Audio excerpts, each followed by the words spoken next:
மகளிர் நிறைந்த இந்த சபையில் மகளிர் தின வாழ்த்துக்களை இயல் தமிழ் சொன்ன உங்களுக்கெல்லாம் சொல்லிவிட்டு இன்று இசை தமிழால் நமது இசை புயல் ஏஆர் ரஹ்மான் கம்போஸ் செய்த ஒரு 4 லைன் ஒரு பல்லவி மாத்திரம். இன்பத்தை உருவாக்கினாள் பெண்,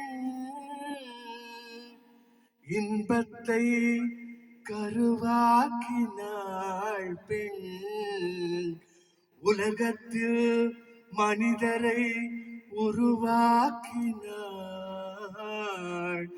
உலகத்தில் மனிதரை உருவாக்கினாள். விண்ணவர்க்கும் மன்னவர்க்கும் விலையிலா பெண், விண்ணவர்க்கும் மன்னவர்க்கும் விலையிலா பெண். பெண்மையை போற்றுவோம். உலகில் அவர்களுக்கு எல்லா நலன்களும் பெற நாம் பின்பலமாக இருந்து உதவும். மகளிர் யாரா